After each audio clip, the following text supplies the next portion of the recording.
Gaurkoan, Pitagorasen teorema aurkeztuko dizuet, baina lehendabizi ikus dezagun propietate eta definizioren bat. Triangelu zuzen batean, angelu zuzenaren parean kokatzen den aldeari hipotenusa deritzo, eta beste biei katetoak. Triangelu zuzen honetan, angelu zuzena, hau da, eta bere parean dagoen aldea hipotenusa esango diogu. Beste biei katetoak esango diegu. Biak desberdintzeko bata K azpi bat idatziko dugu eta bestea K azpi bi. Propietatea. Hipotenusa triangelu zuzen baten alderik luzena da. Argi ikusten da irudian H hipotenusa luzena dela. Goazen orain teoremaren enuntziatua aztertzera. Triangelua angelu zuzen baten hipotenusaren karratua idatz dezagun matematikoki, hipotenusaren karratua, bi katetoen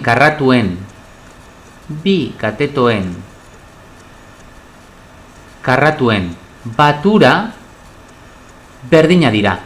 Hau da, adierazpen hau eta adierazpen hau berdinak dira. Baina azter dezagun adierazpen hau zehatzago. Alde honetan, H karratu dugu. H hipotenusa da. Hau da, luzera bat. Luzerak, adibidez, zentimetrotan eman daitezke. Eta H karratura zentimetro karratuak izango dira. Zer ekartzen digu gogora zentimetro karratu horrek? Azalera. Eta kasu konkretu honetan, H bideratze. Hau da, karratu baten azalera. Beraz, lotu diezaiogun hipotenusari karratu bat. Adibidez, hau. Karratu horren azalera, aldea H izanik, H karratu izango da.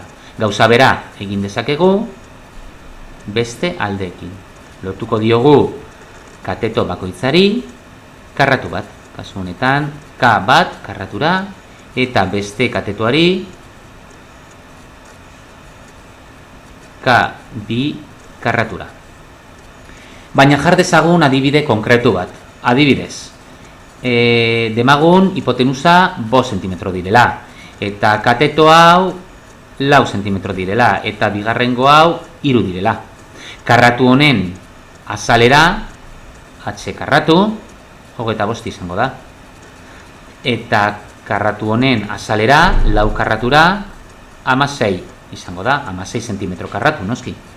Eta hirugarrengo honen azalera 9 cm karratu izango dira. Betetzen da Pitagorasen teorema? Noski. Hipotenusari lotutako karratuaren azalera 25 izango da. Berdin, bi katetoei lotutako karratuen azalera 16 gehi 9. Orain arte azaldutakoa argiago ikus daiteke hor eskuinetara duzuen bideo horretan. Nahi baduzue bideoa atzera bota eta ikusazue urarekin zer gertatzen den. Nik orain beste adibidea jarriko dizuet.